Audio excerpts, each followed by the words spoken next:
Conor, how are you, sir? I'm good. Thanks for coming on. I've been following your content for a long time. And yeah, for me, it's bringing people with very different backgrounds, people from psychology, from athletes to CEOs of different companies, coming on, speaking about their own journey, speaking about mental health is obviously the common theme. I'm a mental health occupational therapist, so I support people around that. So it's a common theme that I'm interested in, but it's offering people a real insight into us, our own struggles, that things aren't all rosy and we've had our own challenges, but here are some things that have worked for us. Doesn't mean it's going to work for everybody, but it's offering as much free information. So it's kind of the starting point to it. But yeah, so welcome. Thank you so much. Thank you so much for having me on. Oh, no, it's great. I've listened to lots of your content. You've been out and about for a long time now. Yeah, 10 years. Yeah, because I was listening to even a radio snippet there coming in the car, and it was 6 years ago, and I was like, I know, looking back further and up to now, and I see the direction of your life and business shifting, and we have a beautiful altar here in the background. I'm so happy that it's delicious and it works, so I can actually honestly say it's great. You have no problem with the product placement. So blatant product placement. What is that? Would you look at that over there? Oh, look at this. My missus is obsessed with it. So she was given a recommendation by one of her friends who's also on it. And she's doing her first marathon and she absolutely loves the stuff. So the two of us are drinking it. I did a ultra marathon. I ran 170. I traveled 170 kilometers. A lot of that was not running, and it was speed dust that got me over the line. It was my very first and last ultra. But it's great that it's good, because I can wholeheartedly say it's amazing. Absolutely. So huge congrats for doing this. Like, the business is thriving. Everyone's talking about it. So well done. And even looking at the back of the packet there's loads of different languages on it. So you are an international product now as well. Yes, we are indeed. We're like manifestation, manifestation, bring out the multilingual package, while you're just selling it in Ireland, and then it'll become international. But yeah, just sowing the seeds. So massive congrats. Well done. Thank you. We might come back a few steps and even just speak about your own journey into this space, endurance, marathons, and maybe I've listened to a lot of your content, your own honesty around mental health. I think like if you want to give people like a little insight into the man that is Conor. Yeah. We were talking there at the start, about childhoods and that kind of stuff. And I really do feel like, and I won't delve too deep into it right now, but we can get back into it. But I definitely feel like my childhood led me into the way I navigated through life. I feel like my childhood set me up to be a person that sought approval and sought belonging. And then I sought that out. So then, as I went through school, I was a class clown, got in trouble all the time because I was always trying to impress people and make them like me and all this kind of stuff. When everyone knows how you make people like you is, you don't have to make someone like you. They just, they just get on with you, and you just get on with the person. You don't have to force them into doing that. But I was very much seeking that. And then as I went through my kind of teenage years, I was searching for something that I was kind of good at. And I found it in Thai boxing, in fighting, and really loved it. The minute I started it, I knew straight away, I was like, I'm getting this pretty okay, And then I started to get kind of praise from people saying, Jesus, how long have you been Thai boxing? This is like my second class, So it was like, it was a great little boost. I'd never gotten those, those pat on the backs, of Conor, you are good at this, and I kind of let that pull me really deeply into it, to the point where it became my whole identity. And I just read a great book there, and it is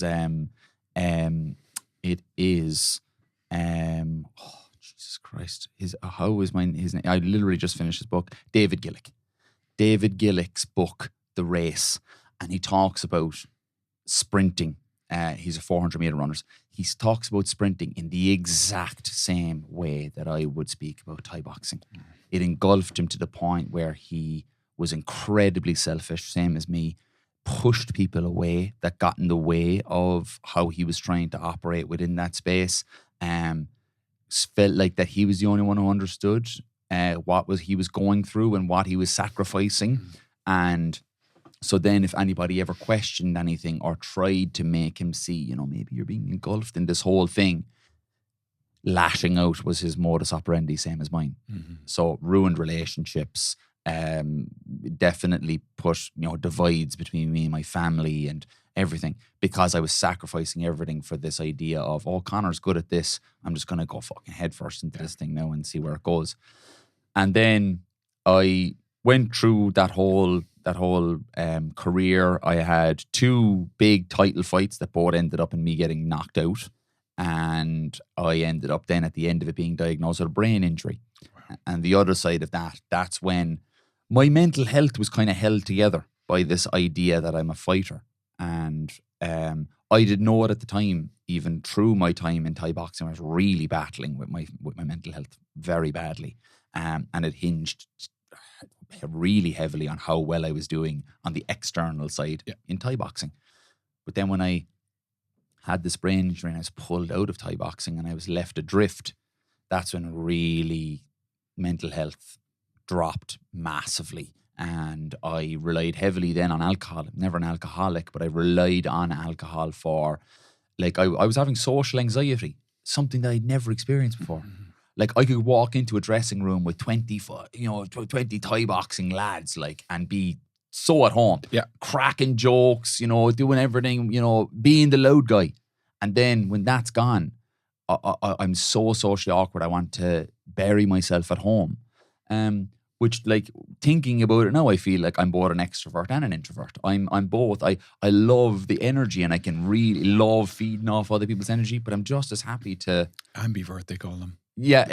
You can be a bit of both. Absolutely. Yeah. And I feel like there's days where I don't want to, you know, I just want to sit at home, I'll type away on my laptop, I might read my book, you know, I'll sip on some coffee and I won't say anything to anybody. And I like that too. But coming from the outward and outlandish kind of, you know, Thai boxing style person that I was, to this, it was strange to me. Then alcohol became the lubricant there to kind of warm me up to all these conversations, as it's so common for so many people. And I completely forgot about sport, completely forgot about the pillars really that were kind of holding me together mental health wise, and got to the point where I was dealing with suicide ideation on a daily basis, and really kind of was coming close to it, and still don't know why. Never actually made an attempt. It was just so agonizing at the time, but never actually made an attempt. Stood at bridges, you know, late at night, 3 o'clock in the morning, full of drink, and thinking I could just tip myself in here now and it would be over, but never did. But I don't know what happened, but I kind of gotten to a point where maybe I just hit what the bottom was for me. I think the bottom is different for everybody. But I just was like, right, what was working for us before? A bit of structure, a bit of routine, a bit of exercise. Can we do that again? And I remember first time, and this is where people will hear of me and running 200-mile races and 32 marathons and all that kind of stuff, but they'll forget that when I first went back to go training after being out of it for 2 years, I did 5K and it took me about 8 or 9 days to not be stiff anymore after it. I was so broken up. I got on a treadmill and it was like that was an ultra marathon to run 5K on a treadmill, because I was like, I'm not getting off this thing unless I can do this. And it was like this, it was almost like this, you know, it was maybe a bit of punishment as well. It was like, you've taken the foot off the gas so much here. I was like an elite level athlete, like really high level training like a professional. I could train 8 or 9 times in a week, double days, all this kind of stuff. And then I go from that to struggling through 5K on a treadmill, and I felt disgusted. And I remember slumping down. I got to the 5K, and the minute it ticked over, I just stopped the thing. And I just rolled off, and I just sat down on the floor in the gym. Like, I can still feel the ultra fake plastic carpet that was underneath my feet. And I was just like up against the wall. I was like, we've so long to go. And I just kind of focused on the running side, and I really want to make it from the outside. I don't think running saved me whatsoever. I don't think running can save anybody. I don't think any external thing can save anybody. It'll all start on the internal relationship. But what it did, it gave me something that was a bit positive to allow for space for me to talk to myself. And then that's how the kind of journey through running started then. Was like, right. And it wasn't straight away. Like, I went through some of my darkest times while still running ultras through that first year. And it wasn't really until I kind of hit another point where I was like, okay, this has to change now, because we're not actually going anywhere. We're spinning our wheels. We're running a lot, but we're not actually moving anywhere, you know? And yeah, so that was how the kind of whole running journey then started. So even when you started leaning into ultras, there was still darkness there for you.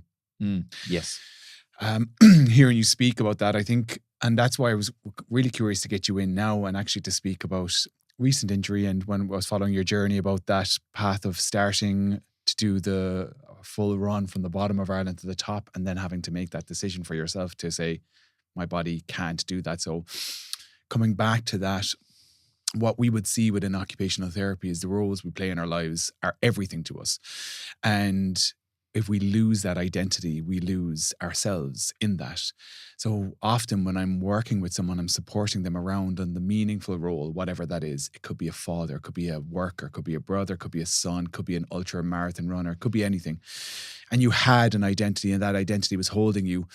And it's really interesting to hear you speak, because when that was attacked or targeted or spoken about, like, it really internally hit you, because it was everything. It was like, this is who I am. I'm getting the validation that I need from that.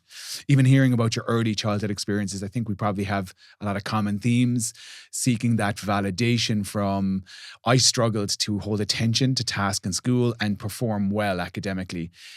I couldn't get the attention that I wanted from the teachers, but I could from the lads. So have the banter with the crack, be the class clown, all of that, tons of validation. It was a marker that I could reach. And I think we all need it. We all are hungry for validation. Need is maybe another thing, but we're hungry for it. So it's interesting to hear that the loss of identity, I suppose, back then, and then even leaning into the identity of being the ultra marathon runner, still holding dark days. We spoke just before we pressed record when I was asking people about ultramarathon at the start of a race, same as an Ironman, what brought you here? Often they would say childhood trauma, and it wasn't like, oh, I want a beautiful shiny medal. It's like, I'm trying to stay alive. And it was latching onto this new identity. What comes from endurance exercises is so much learning. First and foremost, we have movement, and that's our free medicine to keep us alive. Without it, for our mental health, we will struggle. But we lean into an identity, and we elicit that pain response to push through and perform well, because we've experienced emotional pain. I think we attach onto that to perform, and it works. David Goggins is a lovely example of somebody who I would never want to be, but he's leaned into this emotional pain, and it's all encompassing to just persevere and push through. For you, even starting your journey and having the darkness and the brain injury must have been like, in its own right. I would have worked with some people in Headway years ago when I was a social care worker. The thing with a brain injury, for those who are listening and maybe who've experienced it, is often your role of who you are is gone. And whether that is a father, whether that is a runner, and it's a trauma experience. You've experienced head trauma. The recovery can be slow, and it can it'll take a lot of love around you to get you through it, but often finding the role, your new role. For you leaning into ultra, like you started it, but what kept you in it? Was it the darkness, the soothing of that? What kept you going? Race after race after race after race. I started sharing my story, right? As a person who would seek validation would do. Yeah. So I started sharing all the stuff, and like, look how good I am and tough I am. I'm running 20 or 30 kilometers a morning here, and I'm waking up at 5 o'clock in the morning and showing people screenshots of my alarm that's set for 5 o'clock and stuff. And like, I was like, that needed to happen. Like, you know, that I was in that stage because I needed that stage. Yeah. And I needed everybody to kind of see how good I was at that time. And I felt like that gave me fuel, and that gave me the ability to keep kind of getting up and going and doing it, right? Because I was like, I'm part of this story now. So I'm part of someone else's idea of me. So it's bigger than me now. So I have to keep this going, and I have to feed this beast. And so I started training harder. Obviously, I did my first 100-miler, right? And after that, dropped off the face of the world in terms of running. Did not think about running for months afterwards. I think from like that August when I finished that race to the end of that December was when I drank the most in my whole life. Was maybe because I was crying so much at the last 20 miles. My body was excruciating pain, right? But it was also this kind of thing of when you get to a point where physical barriers are destroyed, your mental barriers drop as well.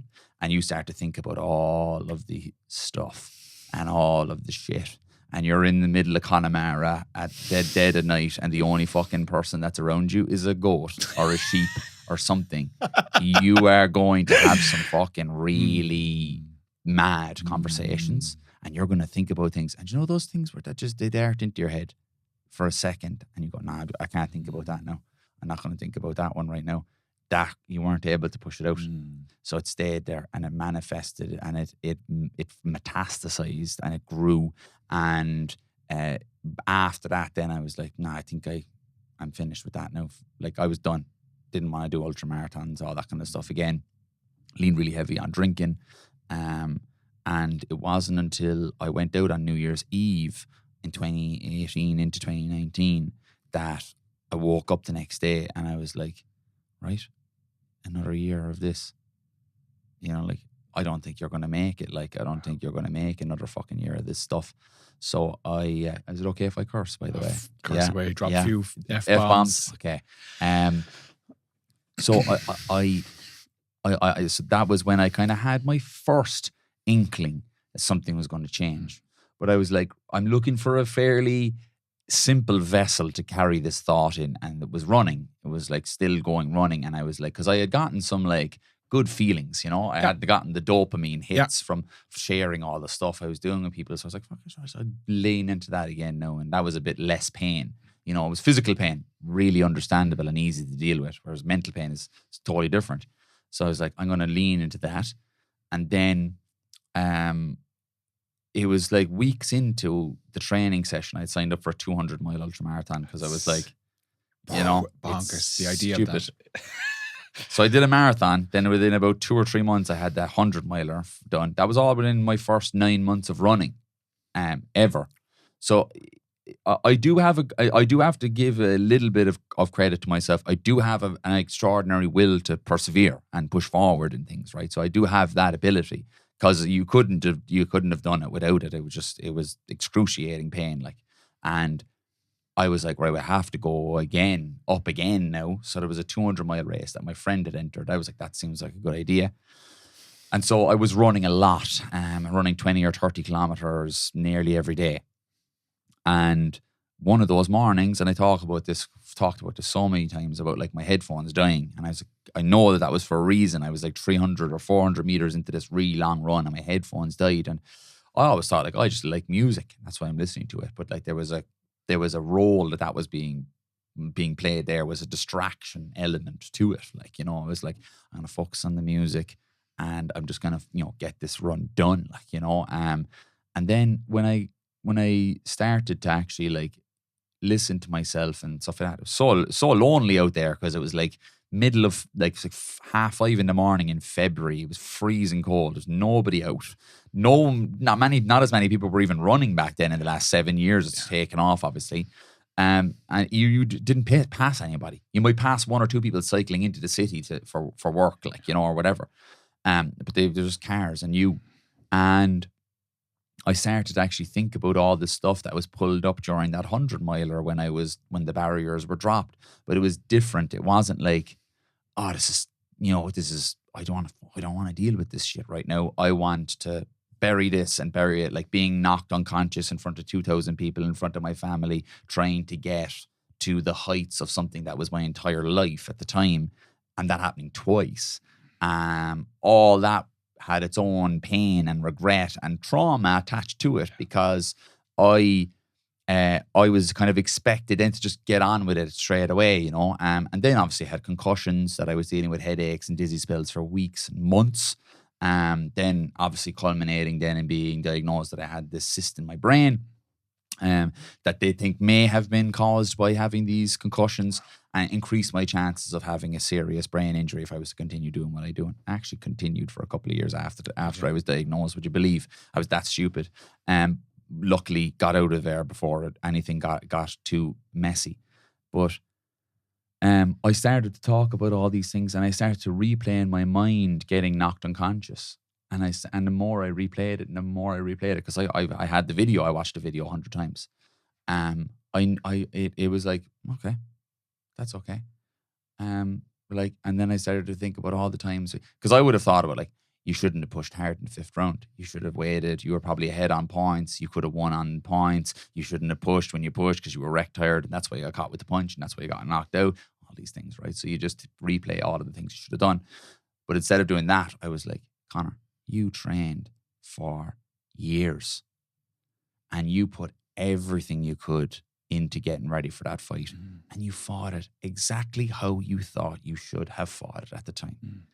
You were winning that fight. You were doing brilliantly. And in fairness, it was actually a very even fight. The guy that I actually fought, Paddy Douglas, is actually a good friend of mine now, still to this day. And he was just an extraordinary fighter. And I knew that if I beat him, I was actually the best, because he was fucking great, like, you know. And I felt like there was probably a toss-up. Maybe he was winning, maybe I wasn't. But I was actually able to talk like that, give myself a bit of, like, self-respect, and give myself a bit of credit, and kind of go, you know, you did commit yourself to this sport for like 5 or 6 years, and you did manage to fight your way to a position where you're considered, you know, the best candidate to fight for this belt. And I started to think like that. And then I started to kind of go, giving myself the benefit of the doubt, talking about intention. I never thought about that before. What was my intention with this? My intention was to win the fight. And my intention was always to do my best, as all of our intentions are. We may not show up in that way every time, but I was just trying to do my best. And I'd never said that to myself before. And as I was talking about these things, I felt like my weight was just like lifting off me. And I finished at the Lee Fields, actually. It was so I was going to the gym in the Kingsley. So I'd always park at the Kingsley, do my run, go to Ballincollig, all the way around up there, blah blah, or do a couple of loops around Lee Fields. I might go into town and then back in or whatever, and then I'd finish up at the Lee Fields. And it was beautiful morning, really cold. Sun was just like hanging over the water. It was smashing. It was like a kind of a beautiful, beautiful sunrise. And I just stood there for a while, and I was looking at the watch. I was like, you're going to be late for work. I was like, I just didn't even care. I was just like, I've never had this type of a feeling before, or a breakthrough in any way, shape or form. But I feel like this is one thing that you don't hear about, is when people have these epiphanal moments, it doesn't magically repair you in a day. Yeah. It just creates a starting point. And that's where I got my starting point, I still didn't realize that it was another couple of years away from realizing that it wasn't the running that I was, you know, that was keeping me going. It was actually this internal dialogue that was changing, and I was allowing to be more comfortable with myself, and I was allowing to be more me. And that all started on that morning, you know. So and then it carried me through. And there's been times then when you know, you go up and down. Like I remember when I was injured after running the Kerryway Ultra. I ran the Kerryway Ultra. I wanted to finish that because I DNF'd the first time I tried to run it. Didn't finish it. Ran it in 2023. Got on way better. Enjoyed it a lot more. Finished the race. And then when I started to run again, I was like, oh, I'm after getting there now to this. Maybe I could podium next time. You know, that's what I was thinking. I was like, maybe I can get top 3 next time. Maybe, you know, we can go for that and build from here. And my hip, that was at me with years, just hit a real high point of pain. And so then I went through the long kind of process of getting ready for a surgery, having the surgery, all that kind of stuff. Yeah. But when I was going through that process, when running was taken away from me, just like the brain injury took Thai boxing away from me, I did dip back into that way of thinking. And that's actually where the idea to run the length of Ireland came from. Not because I wanted to do it. It's because I was desperate to show whoever, don't know who it wasn't me necessarily, to show everyone I was I was still Conor, and I was still able to do this shit, and I was still able to, to run at these heights. I wasn't doing it for the right reasons whatsoever. And yes, of course, my hip failed me, obviously, because it just wasn't up for it. Like, it isn't up for it. I can still run and I can use it. I can still have it as part of my life, which I'm so lucky to have. But I'm just not able to do it to that extent anymore. And I had to become comfortable with that. So I do feel like you can fight a dragon multiple times, and it can be the same one. But when I got through the other side of that, and I put it to bed that, okay, I'm not going to be able to do this run. Man, it was like, that's the best thing that's ever happened to you. Because what happened was I tore scarring in my surgery hip, and it just basically popped and bled. So it was really sore, and it obviously mimicked the pain I had before. It was in the same area of the body. And so I went into the thing, and he told me all this he told me, look, if you want to come back in here and I'll replace the hip, go do your run. But if you want to have some time on this hip, you could get 20 years, you could get 30 years, you could get your whole life, you could get 5 years. But right now, I can tell you, if you do this run, I'll be seeing you again. I was like, I had to make a choice then. But when I made that choice, it actually made me realize that I had grown an awful lot. Because I was able to make that decision. Getting the diagnosis for the brain injury, you were still Thai boxing. And it wasn't until I got to the point where I was terrified for my life that I stopped Thai boxing. Did something shift where you value your life more now than you did back then? Definitely value my life more now, because I haven't dealt with suicide ideation in 6 years more. So I haven't had that creep in at all, because this is one of those things where, like, if things go wrong, like, I almost lost my business twice since it started. That's an inside scoop. No one knows about that. But I almost lost my business twice since we started, and those could have pulled me into those types of thoughts, but they didn't, because I'm far more able to be on my own team now. And know, okay, this is something you can get through. You can get through this. Like, it's fine. It's going to be grand. And I kind of always say that to my wife when things happen to her as well. And she's like, not everything's going to be grand. I'm like, it kind of actually is. We're still here. We're still alive. We're still, you know what I mean? We're still breathing. Yeah, we still have another shot at this thing. So, it is generally going to be okay, So, yeah, I definitely feel like a blessing in disguise that in a moment of what I would say personal weakness, I set this challenge, and in a moment of personal strength, I withdrew. And since then, I've actually come to realize how much I actually like myself. How much I like who I am. How much I don't need to do these things. I do them now because I like it, and it's fun. And if people looked at my posting for a few years, it was like every day, sometimes twice a day. Now I post up. If I have a nice thought to share with somebody, I'll post something up. It doesn't matter to I'm not like seeing how many likes I get. It doesn't bother me anymore, because the things that I value most are looked after, and that is my own personal health and relationship with myself and my family. And that's, as long as I have that way, I'm untouchable. That's there's so much in that. I was even taking notes. I was like, I'll come back to this point. Yes. I could be rambling, at You're times. not. Everything there's gold and all of that. So even starting with that, becoming closer to ourselves, and then being able to spend, like, loving ourselves more, and then being able to give what our body and our mind needs, which is family. Like the shift in, I don't need to put 30 miles on the road today to know that I'm worth something, when actually everything that is really important to me is here.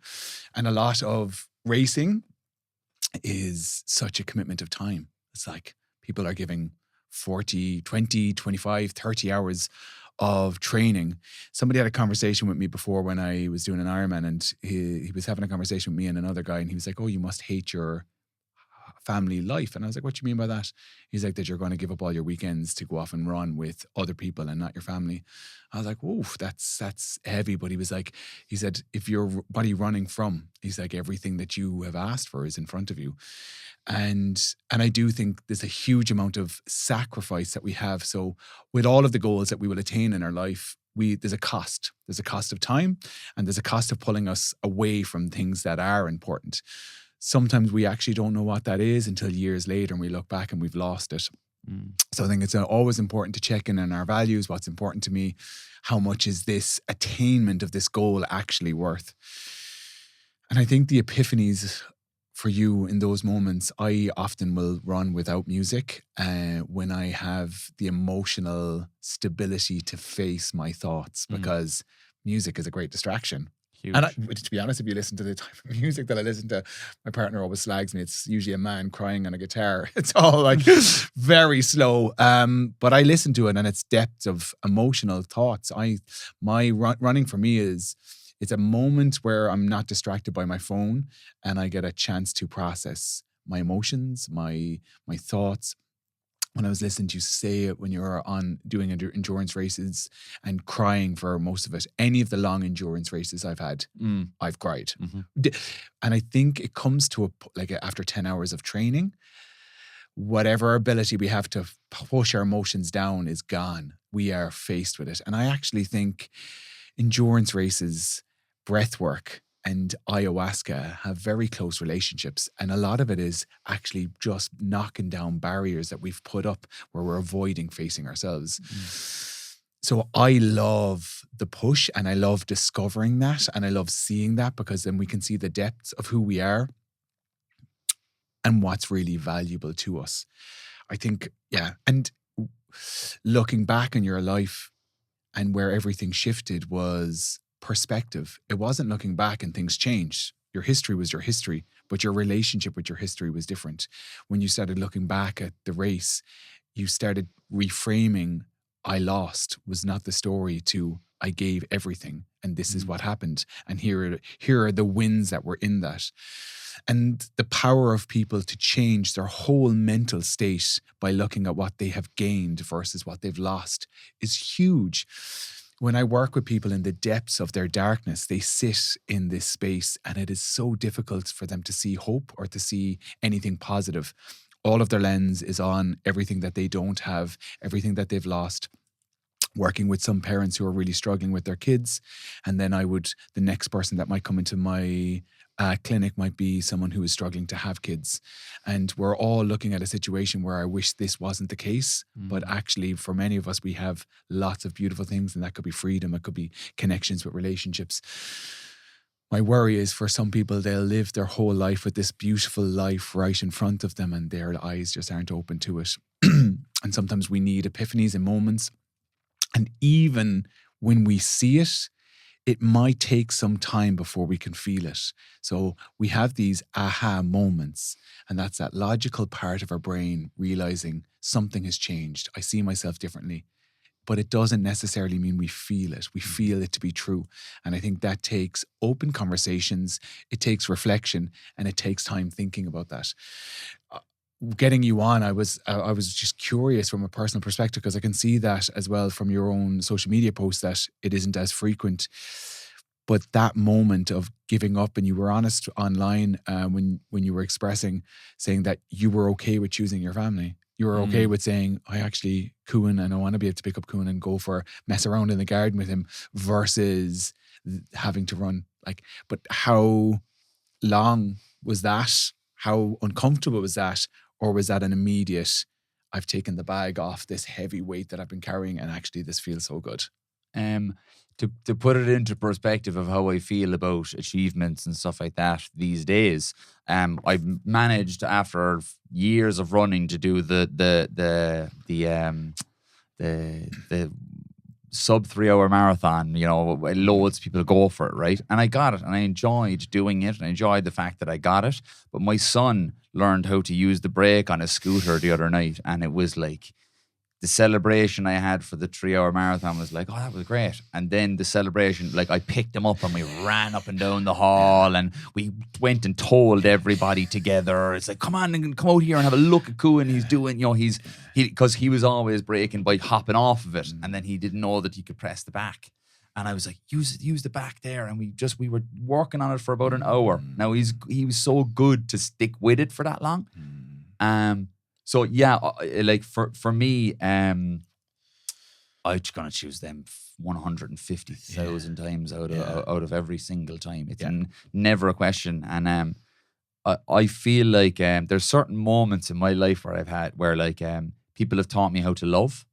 And actually this is so strange now because I had multiple relationships by the time that this being came about. But we took on a puppy for in and around the time when I had this conversation with the no headphones. We took on a puppy for autism assistance, so to take care of him for a couple of months. And because COVID hit, we had him for a really long time, right? Because we couldn't do the handover of him. And his name was Flash, and he was a little Labrador, and like he was tiny. He's about the size of this bag of speed dust. He was about the size of the bag of speed dust, and I'd take him with me everywhere in the car, and he'd there, and we'd walk around, and I'd do his like little, toilet training drills and feeding him and getting him to go under and eat my legs, because he's hopefully going to help a child with autism that bolts, so they have that safety net and all this kind of stuff. And I had a love for that dog that I like. Obviously, I love my parents, I love my brother, I love them, but I wasn't able to attach that love to many people.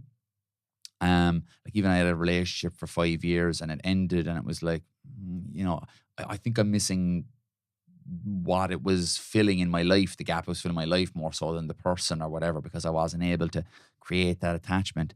And that having Flash for that time opened me up to actually literally in and around the week I met my now wife, we gave him to a family. So we gave him to a family. Again, I couldn't mourn that either. Then at the end of it, I couldn't mourn him leaving. I was like, right, see you, Flash. Enjoy your time. You've meant so much to me, because you've given me a vessel to put this newly forming love inside me for me and who I am into you, and now we can share in that and watch you grow and that kind of stuff. And I didn't really mourn or grieve that I was losing him at all. But then I got into this relationship with Mel, my now wife, and it was a relationship that really challenged me. And I never didn't allow people to challenge me before. The second you challenged me, the relationship was over. The second you challenged me, not in them challenging me, them forcing me to challenge myself. Yeah. And how I'm, how I'm like giving and taking love and insecurities and all of these things. Anyone challenge those? You're making me feel a certain way about myself. Bang, you're gone. Yeah. With Mel, it was different. I had kind of maybe gotten to a point where I was a little bit more comfortable with myself. Now, it was still a turbulent kind of a thing for me because, and I was honest with Mel at the start. I was like, look, I carry a lot of insecurities here into this thing about myself. In general, I've never allowed a relationship last very long. After my first relationship was 5 years, I never really allowed it because it shaped kind of the dialogue I had in my mind. It's like no one's ever going to tell me what to do. No one's ever going to control me. I'm always going to choose myself. I'm always going to do my own thing. My parents would say I've been doing that since I was born. But that as soon as somebody would do something like that, it would always eliminate the relationship. But when Mel, with Mel, I was like, you have an opportunity. And she was the same. She both of us have grown so much, man, since like we've only known each other 6 years, but we know each other like inside out. And one thing that I love about what it has brought into my life is a relationship that moves, changes, and evolves. It's not the same all the time. And something where we can actually talk to each other and we can bring up the uncomfortable stuff and we can deal with tough things together. And as I said, there's times the business there that got really stressful, and she had times of her own business that were really stressful, and that we were able to weather the storm together. Like, and that's that in itself, having someone like that. Mel and Cuan were over in Portugal, and I flew home early because I had a lot of work to do, and we were launching Speed Dust in Elvery's, just to give us a bit of a plug.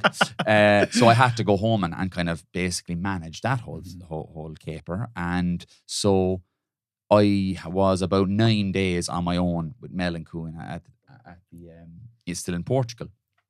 And I came in the door of the house every evening, and it was lifeless, and it was dead. And I was like, I'm in a house now. My home is gone. My home is in Portugal. Yeah. My home is gone. Yeah. And when you are given that stark reminder of just how much you actually have, it's incredible. Like I was saying to you off camera there, like I've no real like mass on like fancy stuff or whatever. Like, you know, someone would be like, oh, look what I bought there. And I'd be like, oh, this is class. This is cool. Like, you know, and I have an idea of like buying an old Land Cruiser 70 series or something like that at one point in time and fixing it up and having, you know, those material objects. But like, it really doesn't sway me. But what I really like, what I really feel is the greatest value that anybody can have is just that support system, that you know, that those people that help you go through it. And Mel would always tell you, Jesus, you never know if there's anything wrong with you, Conor, right? But I think I manage things and lean into people differently. I might not overtly tell you there's something wrong, but if I sit down a bit closer to you on the couch and I put my hand on your lap, that's just giving me that reminder, right, that everything is there. Or I might go, here, go, can you give me a big hug? And I'll just get a big hug from him. And, you know, I just go, and he'll usually like immediately take it as an opportunity. We're going playing now, right now. So he'll go, will we play Monster Trucks? I'm like, absolutely. And just even spending that 10 or 15 minutes, that's how I deal with it, really. I'm not a kind of a person where I'm like, I'm actually really struggling with this thing that's going on right now. I would love to be in that position, you know, more. But I feel like this is a thing that maybe I'm after falling into this trap, and men might fall into it quite often, is I'm not going to be the person that's going through something because my partner or my kids are probably going through something. And then I can't let myself show that. But I feel like if I was genuinely not enabled to work through something, then I would bring it up. But I'm able to work through it in less overt ways. And my less overt ways are just those signals that I have a base and that I have a home, you know? So, So, I don't know, I'm after going off tangent. There's loads I'm going to pull apart there. So, okay, it's great. I think there's a lot to be said for even that description of house and home. And I know this to be true myself. There is a need and a rush for me to return home when I have love there. Bar that, it's just walls and I have zero interest in being in my house. My house is just shelter and there's a fridge there.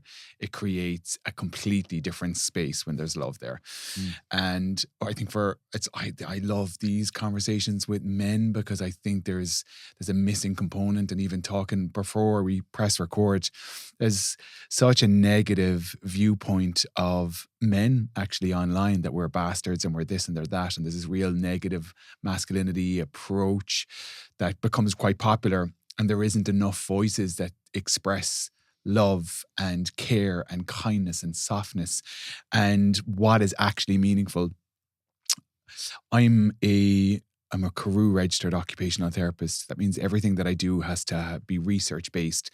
All of the interventions have to be research based. And I'm so obsessed with the research around wellness, what was going to give us most meaning in our lives, because I advocate these when I'm in interventions.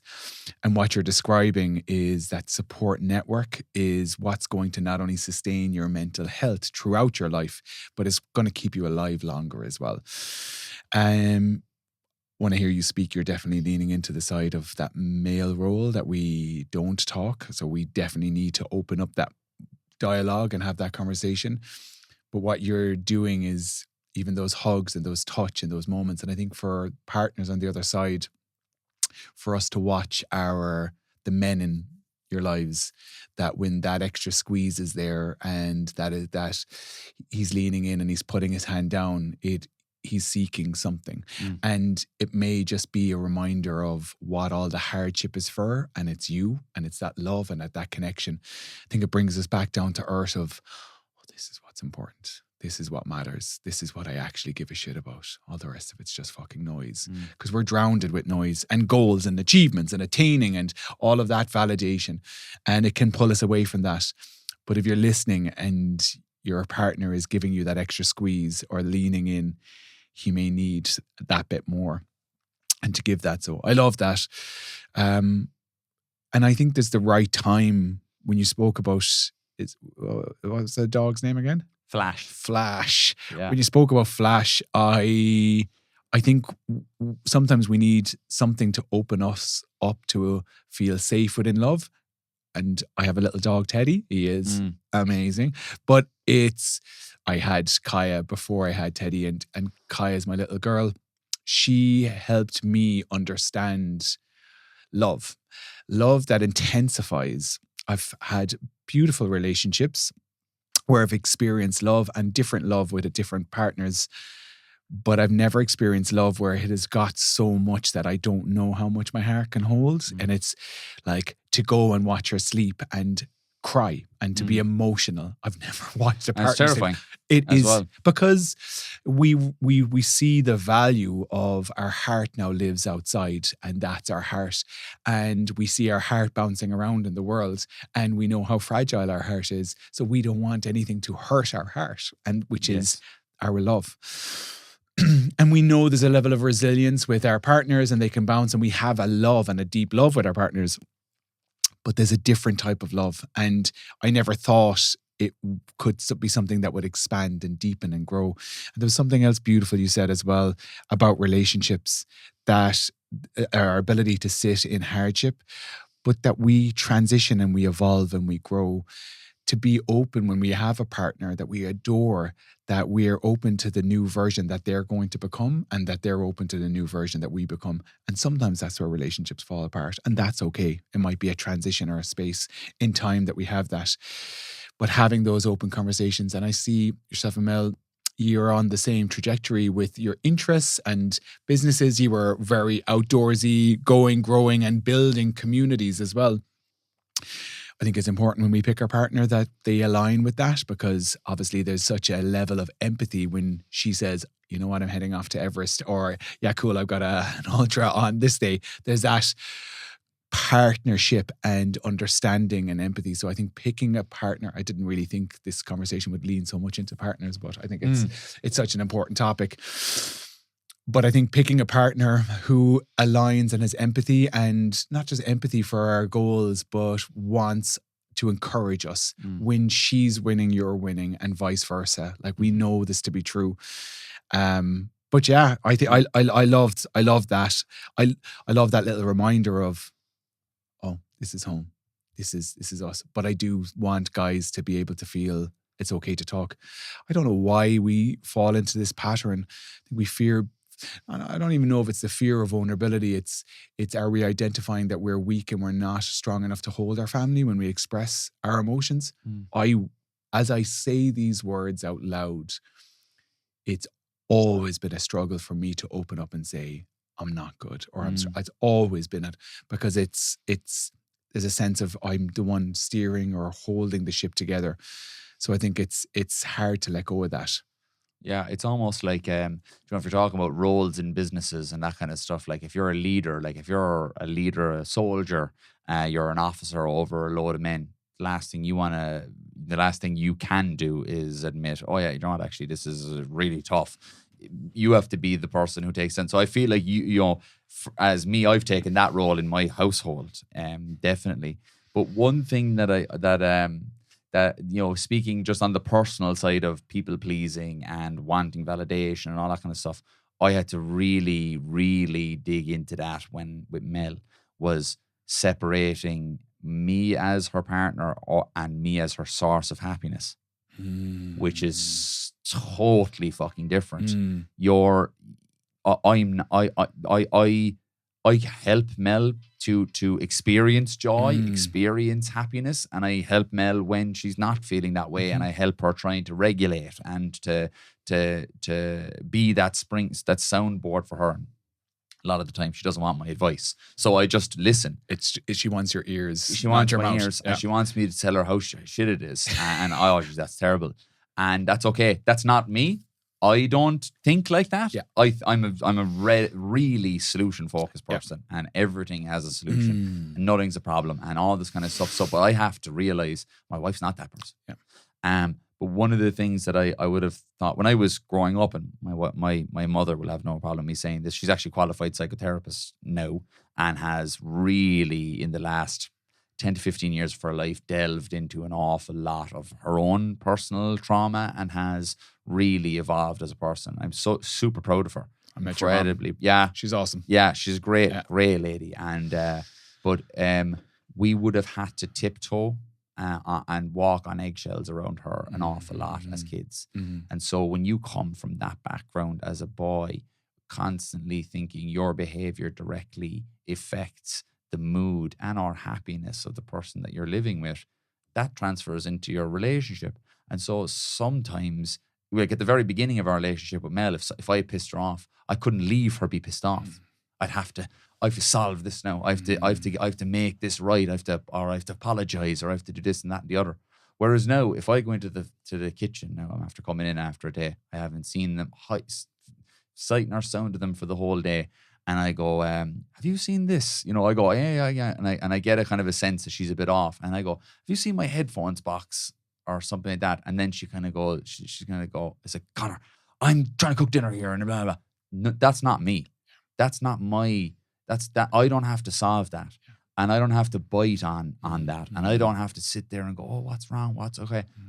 I actually have to leave the room because I know my wife, and I know what she'll do. Yeah. She's going to come over. She's going to give me a hug when things settle down in her head, and she's going to say, "Sorry, I was snappy at you there. I just was. Cohen's been sick, and we've been doing this, and you know the shopping bag burst when I was coming into the house, or something like that. It's not me. My wife has a life outside of me, and I have a life outside of my wife, and sometimes those converge in ways that we don't want them to, or whatever." But it's just those things where I'm like, I know my wife now, and I'm getting to know her even more every year that I spend with her, and I know when it's something to do with me, and when it's something that's completely not. Sometimes it is to do with me. I haven't picked up stuff, or I've left stuff out, or I haven't done something she's asked me to do. But again, she also knows that's not malicious on my end. If I'm on the laptop inside and she'll look into, she'll look in and go, "Can you post this for me today?" And I don't do it.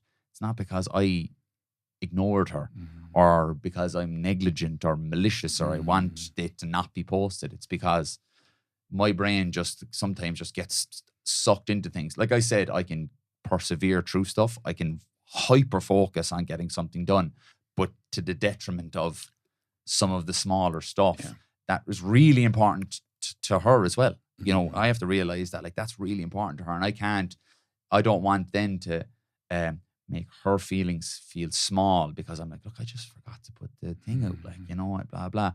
You know, those are just actual typical things that would happen, you know, in the house or whatever. But I feel like those tiny little things, if I didn't get a hold on them, or an understanding of who Mel is, or an understanding of who I am, it could have melted us away. Because it's actually the small everyday interactions that actually kill things. It's not the big things, because the big things only come about because there's loads of small stuff. So that's the thing, you know, that's what you know, if there's anybody that's listening to this, because I've had so many conversations with lads that have had mothers that have affected the way they've had relationships. Like, not that their mothers were bad people or whatever, but just that the way that they might have acted, or, you know, like, again, me and my brother are probably not angels either. Like, and my dad was away with the army quite a lot, so he could be gone for 6 or 9 months at a time. It's just my mom looking after us. So she was up to here too, like, you know what I mean? And she had no idea how to cope with that or deal with that. She had no tools at the time to deal with that. So her lashing out and screaming and doing that kind of stuff was her way of coping at the time. But if you come from that background and you're constantly trying to fix things with the person you're with, that's not your job. Your job is to be there with the person, meet them where they are, understand them, and create a space where you both can go through life together. That's what I'm thinking about all the time. It's like, can we create a space where, like, inside the doors of our house is a safe zone, and the safe zone also means we can bicker, and we can fight, and we can disagree, and we can, you know, have things that disturb our peace as well, because that keeps the overall peace. That's one thing that I feel like, and Mel, if I had Mel on my own podcast, if Mel was here, like, I know that she would be able to echo those things where she's found out who I am. I'm not perfect. Nobody's perfect. And I don't have the answers for everything, and I don't do everything right. But if you can't make mistakes with the person you love, or you can't make mistakes with your partner, who can you make mistakes with? You know what I mean? Or who can you not show your best side? You know, they see all of us. They see every aspect of us. And I think intent there is everything. Like when something doesn't go well at home with our partner and we're in a fight or an argument, for me, the first point for me to change perspective is their intent to hurt me in this? Is their intent, did they act in a way that they hurt? Because I could be drowned in insecurities if I was left, if I felt, and all of that comes from early childhood experiences. But sometimes their actions might elicit to this extreme pain for me. There's no intent or malice. My mother is an alcoholic, and I would have spent most of my life as a child without any adult supervision, and always then that there's an undercurrent of fear of abandonment and left, and then this overwhelming jealousy or sadness if they were off living and doing something else outside of me. Their actions were them living life how they should. And this is maybe in early stages of my relationships that I would have had. I would have felt really hurt by their actions. There was no intent there. Seeing things now, there's such a softness to the pain, but that comes back to reflections. It's like they're off doing something that's really good. And if anything, it's me encouraging and facilitating and allowing that. But knowing there's some points of pain that will always be there. I can try to work over them, but they are so deeply ingrained. I'd always express trauma as something that will never go. We just learn to soften the pain of it, that there'll always be a point where these open wounds can be touched and they can feel really sore. Awareness helps us soften that pain. And like life is messy and it's got tons of hardship, and our home environment is actually where we should be backed with support to recharge, to let down the mask or the shield that we might have been letting up in front of everybody all day, and to come back to us, and that we're both trying to problem solve. There's something really interesting even about what she might have needed from you. Sometimes we're trying to meet our need by soothing the pain because we want them to still love us. Sometimes they don't want that. Sometimes they just want to be left alone, and they'll come back knowing your partner and knowing what they need. And even when it comes to love languages, it's really interesting how we connect with people. We all have love languages. Sometimes we want that act of service, or we want words of affirmation, we want gifts. And often how we want love, we think that's how other people want it. And it's not. Like, gifts for me mean nothing. I don't care about them. But if your partner is seeking that, that is how you may express love to them. It's not how you're going to receive it. And diving deep into what that looks like. If it's words of affirmation, they're not. Quality time is everything for me. I hold so much weight in time in my own life that any relationship or friendship that I have, if they give me an hour of their time, or if they give me 2, or if they give me a week, a year, a month, whatever that looks like, I'm really grateful, because it's a huge sacrifice. It's the most valuable thing they possess. So I really hold a lot of weight. So quality time is absolutely how anyone can express love to me, if they give me their time, because I don't care like everything else is. So I think the key is knowing your partner. Yeah, this is another thing that kind of loops back into the endurance side in a minute. But my love language is physical touch. I hug Mel probably hundreds of times a day. Like, you know, I love that. And I need that too. It's like watering a plant, you know. It's like I need that in my life. And Mel's is the opposite. Mel would prefer now if I just left her alone most of the time, right? Because hers is that act of service, I think. So like me emptying the dishwasher and hoovering, Jesus Christ, like Mel is over the moon, like loves that. And it's not just because I've taken a job off her to-do list. It's because she knows I care about her and I love her, and I'm going to do these things because I want our house to be, you know, this says I do those things, not as much as I should, but I then there's a kind of part of me that I had to get over where I'm like, how do you not know I love you? I show it you all the time. I grab you, hold you, you know, I squeeze your arse, you know, I do the things that I, you know, I'm like, I want you to know I can't live without you, you know. I'm like, you're my fucking oxygen, like, you know. But that's not what she's seeing in that. She's seeing, I'm in my flow here now, and you're just disturbing that. Yeah. You know what I mean? And that's not that she doesn't love me. It's just she doesn't need that from me at all. You're expressing love how you love to receive it, which is touch. And Yes. and sometimes we mark that, but for sure. And I know that now. It's the years I've figured that out. Yeah. I still annoy her, and I still, I still get that. But she has grown in turn to know, all right, if I just hug this guy, he's going to leave. Give him what he needs. Joe, just give him all a hug. Give him a hug. Stop Yeah. for 30 seconds. Give him a hug. Let him hold you for a while, and he'll get distracted by something, and he'll go away. Like, He'll see something shiny, he'll be gone. Do you know, he'll be gone. He'll think of an email he has to send, and he'll be fucking out the door.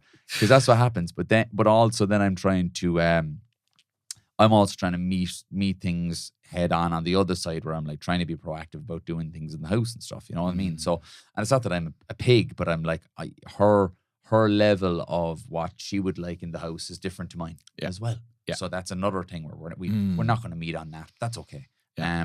But what I've realized is the more I've gotten to know who I am, and the more I've gotten to know who my wife is and how my family works best, I've had less of a desire for the endurance side of things, of stuff. My priorities now, like I could lie right now and say my number one priority is family. My number one love is my family. Number one priority right now is actually the business, right? Because I'm able to care for my family in a way I haven't cared about them before with the business. As long as I keep that as the priority, they're looked after, they're safe, they're financially safe, and that kind of stuff. And that's just a period I find myself in right now. So my aim is to move that priority down one notch and have family go there again. Because if you just look at it in a simple mathematical way, I'm 70, sometimes 80 hours in a week spent on altar, and I'm lucky if I could do even a quarter of that of good quality family time. Because even when I'm with family, I'm thinking of all the things I should have been doing and stuff, right? So, but the thing that I find most is I'm aware of all of it.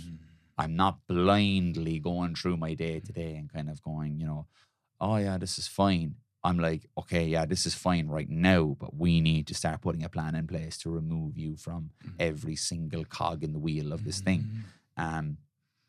So to kind of, see where running in terms of priority goes in, like I ran last night and I ran Monday and I ran last night. That's a lot of running to me these days now.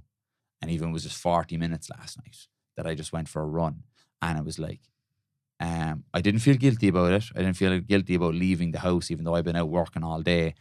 Because I was like, I just 40 minutes, man, just grab 40 minutes for yourself. My wife's putting Kuan down to bed. But like, if I don't run for the rest of the week, I have put zero pressure on myself. Yeah. I've zero expectation about it. And that's where I've really figured out that I don't care about, like, I've got a 10K race that I've been kind of like doing training logs to the Alter newsletter and that kind of stuff. And I'm like, that's great. And I've always been a person to kind of go, I'm going to just put it out there what I'm going to do. And if I fail, you'll all get to see it. Yeah. And if I succeed, you'll all get to see it. And that's fine. And I'm going to fail at this one. Absolutely. There's no way. Like, mathematically, and I know, like, there's one of those things where, like, anything's possible. This is not. I'm not going to hit the target that I want. And I'm going to be really far off it, because throughout this whole journey in the training block, running has just slipped down the priorities. Because if I am at a time where I've done my work for the day, I'm just spending time with my son and my wife, and that's it, and my dog, and that's it. And and then by the time, I'm also thinking into the future, which is something I don't really tend to do. I'm a very in the moment and day to day type of guy, but I'll be like, I could go running now, but I know what type of person I am after I'm running. Like, some people, it's like, I'm going for a run, I'm fit for bed. For me, after I go for a run, I'm fit to run again. I'm wired. I'm wired. I'm staying up. So if I run late at night, I'm up at 1 or 2 o'clock in the morning, and then I'm up at 7 because my boy is up. So I'm wrecking my day the next day. So if I come to the end of the day and I don't feel like going David Goggins style, I'm going to run because I'm a big tough guy and I'm going to run and I'm always going to be able to squeeze in my stuff. Like, no, get to bed. Prioritizing sleep over it. Prioritize your whole day Yeah. and my family, because if I get up and I'm shagged and my son is like, Dad, like this morning, Dad, can we get up and make paper airplanes? Like, kids are class, like they're great, because they just let's just pull some fun out of this. Let's just like, why would we bother not making paper airplanes when we can? So he asked me to build paper airplanes. Then he got distracted because he's his father's son. He got distracted by that, didn't want to build airplanes anymore, wanted me to read this koala book to him. So he sat down in his bed in the morning time and just read this koala book. And he asks a billion questions, and we had a lovely time. And then I was like, right, I need to get on the road. But like, if I was in bed, dead, stuck to the sheets because I had been out running the night before, that's just not the way I want to spend my time. Like. Yeah. And I'm not going to feel bad about it. It's not that close to your identity anymore. No. And I think many of us will spend a long time not fully knowing who we are, and it takes a lot of internal work to figure that out and start leaning that version of ourselves out to the world, and then realizing, oh, this is who I actually am.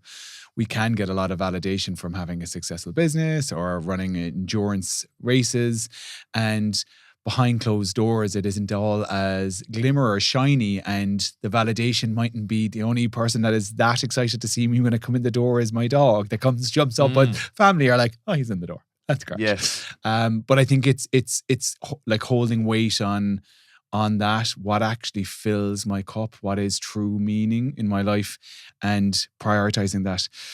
We talked about the wheel of life before we started, and it would be lovely if it was all balanced all the time. That is no one's existence. And at times there will be things that will need to take more time.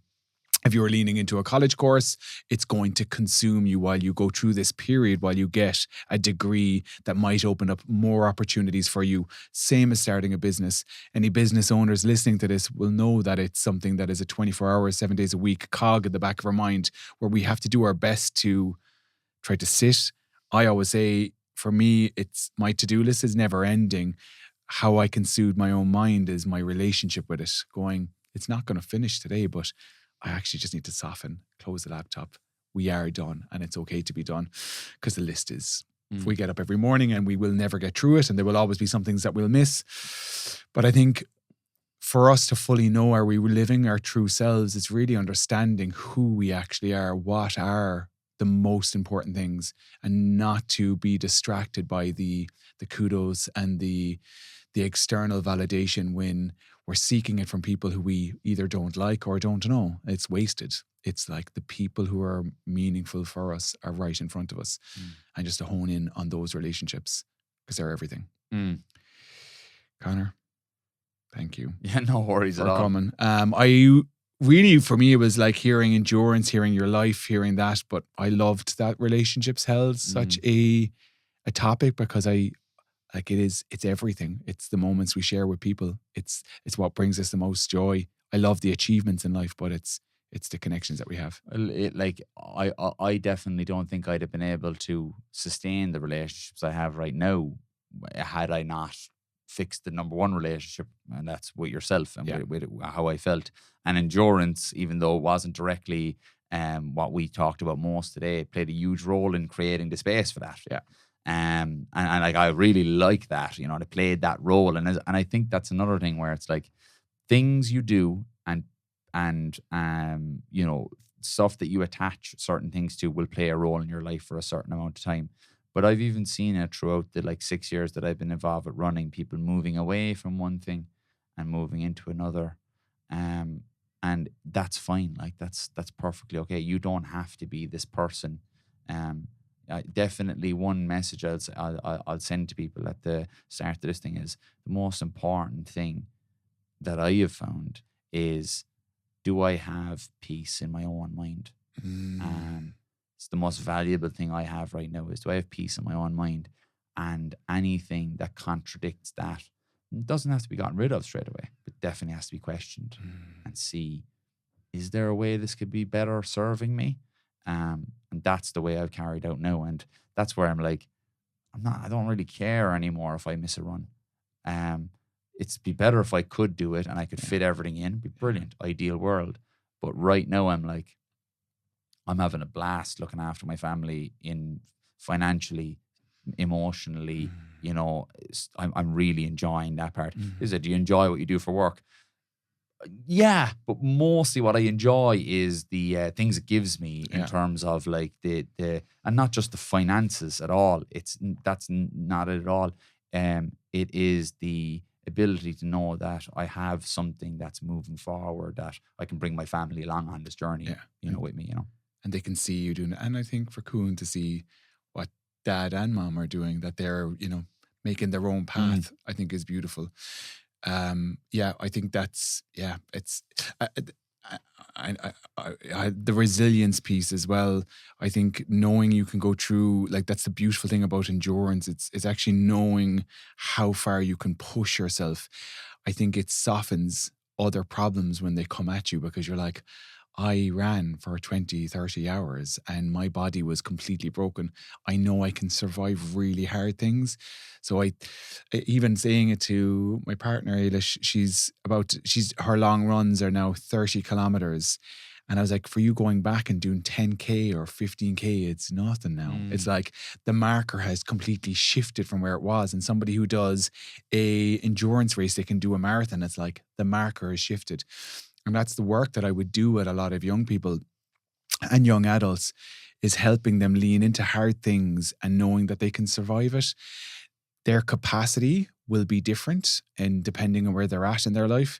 And some of those capacities will be very small steps, but it helps them rewrite their story into seeing the value of who they are, and actually that I'm going to be okay. And there's so much power in that as well.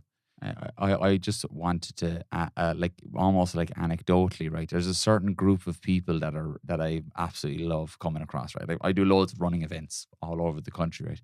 And I come across these, and it is always women, right? Women that are in maybe a later stage in life. They're in their 40s or 50s, and they've probably spent their life. Is that a later stage in life, 40s? My later stage in life, later than me, all right? So they're have had families, they've had all this kind of stuff, and they've always been the last person to be thought about by themselves. They're looking after everybody else, and they're looking after the families, or they're this, that, and the other. And they've found running later in life, is what I was trying to say, not at a later stage in their lives, but they've found running in it's later than what usually would be found. And you can just see them. They're like, this is great, because it's one time where they're like, this is my thing. I'm doing this. I'm achieving something. I'm moving forward in it, and I'm seeing progress. And I'm like, that is unreal. I'm like, not too interested in people doing 2-hour marathon stuff. Yeah. It's like, I just completed my first marathon, and like they're after having 4 kids, and they've always been the person dropping, collecting. I'm, always on call, never having the time for themselves. And then they find themselves, okay, my family's grown up now, and I've seen this. So just that one small segment of society, I just love seeing them, because you just know them when they come up and start chatting to you.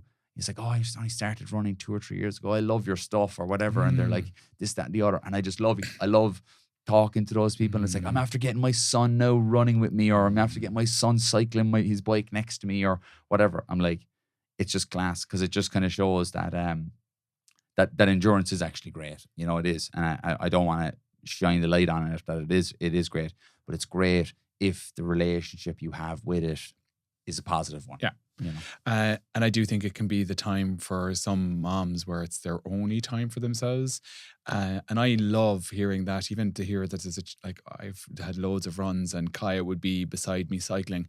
And I love that she sees that this is, this play shifts maybe as an adult, but it becomes tying the shoelaces and just going, versus maybe going to the playground, still going on the playground and doing pull-ups and messing around like that. But it's a beautiful thing for children to watch. And there has been a shift in the last few years. We can see it, like loads of people running, and I love it. It is kind of cute, isn't it? It's very cute. Because it's just playing. We're just playing. We're just playing. We've stopped playing. We feel like we can't. Kids will bring play back in our lives, but I think a lot of adults have given up on play. But we do know the joy it brings us, the flow state, all of the beautiful emotions. We need more of that. And we might hide it in a board game or chess, and maybe we don't, but I think sometimes it's tying your shoelaces and giggling. Like, I love that. Or even catching up with my friends. I love the ones that we catch up and it's run, sauna,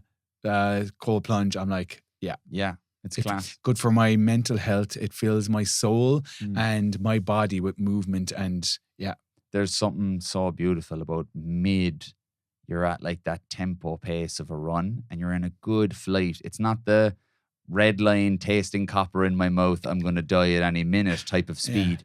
But it's just, I'm just pushing the pace a little bit and I'm holding it for 10 or 15, 20 minutes. And just long enough for me to get into that rhythm and that flow. My God, it's marvelous. It is marvelous. And I do love it still to this day. Yeah. And that's kind of the thing where like most people go, one of the biggest mistakes that beginner runners, including myself still to this day, make is running too fast all the time. It's because it just feels so good. Yeah. It feels so good and it unlocks something in us and it gives us that feedback. And I think we all hunger for a bit of hard work sometimes and it gives us that. It feeds us that. Yeah. So sorry, I'm like mini conversations here every 5 seconds, but I do think that like, I don't want anyone to get it wrong. I think endurance is great as long as it fits into your life. Just know who you are before you start or start learning who you are on the journey and just be really clear of what is the most important thing for me and is this feeding into that? Am I going to look back next year and say that was a beautiful year spent? And if not, and I've drifted, just come back. Just come back. Mm-hmm. Conor, thanks so much. Thank you. We could keep going, but thank you so much. I really appreciate your time and coming and an altar here as well. Yes. This whole thing. Yeah. But no, massive congrats on the success of the business, and it is as successful as it is because the product is as good as it is. So thank you so much. Well done. Really appreciate Conor, it. Gent, thanks so much. Cheers.